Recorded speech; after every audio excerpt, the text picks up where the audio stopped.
Before I even got the chance to own this iPhone 12 mini, I've always wanted a small phone because the Samsung Galaxy Note 9 felt too big for my liking. But after spending quite a lot of time with this mini phone, did I make the wrong decision? Well, let me explain. There are 4 new iPhones this year, and the iPhone 12 mini is an unexpected surprise from Apple. It doesn't conform with the standard smartphones today, but that only applies to the design and nothing else. During my time with the 12 mini, there were two major things that I observed: the size and the battery. I want to start with the size. The 12 mini indeed is small and mini.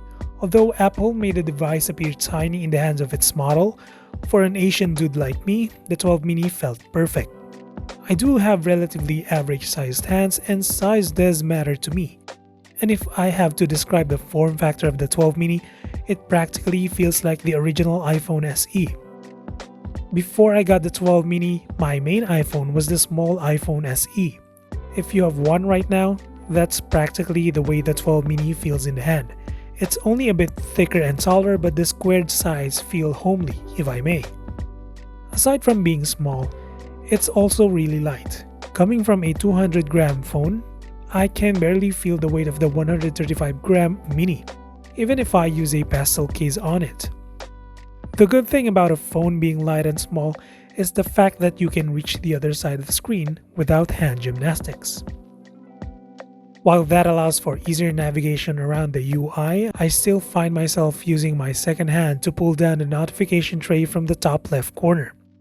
Don't even get me started with the back button and the other contextual menus. Other than those, it's just a joy to use a small phone. But there are some challenges along the way. Because the screen is smaller, the text, images, especially headings, feel cramped. Don't get me wrong, they are readable and all, but you'll definitely notice that apps and browsers are designed for large screens. You can adjust the size of the text in the settings, but that only means cutting off more of the content on the screen. Another thing to take note of is typing. Spending 2 years with the Galaxy Note 9 means I've gotten comfortable with typing fast on my customized keyboard. With the 12 mini, I can still type just fine, but the size of the keyboard does remind you that you're now typing on a smaller screen and you need to be more careful and accurate to prevent typos. It's a different story though when gliding to type. That one felt so natural and comfortable. The silver lining though is that if you use the phone enough, you'll definitely get used to it. Now, that's for the size. There are a few compromises, but I love it. Next is the battery. My typical usage starts around 9 AM. I leave my phone every night on a wireless charger so that I always start my day at 100%. Usually I end my day at 12 AM, so that's about 15 hours off the charger. But did the phone last until 12 AM during my usage? Yes and no. When I play games or use mobile data on the 12 mini, I usually end up with almost 4 hours of screen time. By 10 PM, I need to charge already. When all I do is watch videos, I usually end up with 5 hours of screen time and less than 10% by 12 AM. But when I'm just scrolling through my social media apps, I can almost hit 6 hours of screen time until midnight. To sum it up, the 12 mini has better battery life than my 2-year-old Galaxy Note 9. Obviously, my Samsung phone has its battery worn down already. But still, for a mini phone, I did not expect myself to be satisfied with the battery life. But here's another scenario. Since I had the privilege of using two phones, I can go back and forth. When I tried using them both as my daily drivers, I found myself reaching for the Galaxy Note 9 for watching and playing games. But when I needed to check my social apps and the likes, I ended up using the 12 mini. With that kind of scenario, you probably won't even mind the above average battery life on the 12 mini. Before I end this video, I also want to talk about the performance and how it feels to use a small screen for multimedia. Much like the rest of the iPhone 12, the 12 mini is using a 14 Bionic chipset with 4GB of RAM. As of this making, the phone is running on iOS 14.3. For some reason, there are stutters during animations. They are very small, but they are noticeable. However, I think it has something to do with software optimization and Apple can fix that in future updates.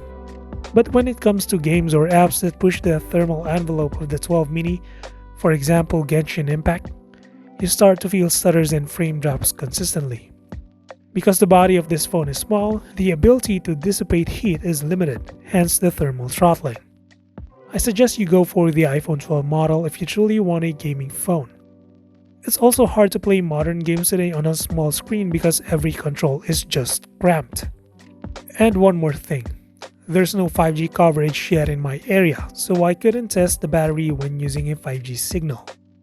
However, the 12 mini comes with a smart data connection that lets it use 5G only when the phone requires it, such as when downloading an app or streaming a high-definition video. Ultimately, this will get you better battery life when on 5G.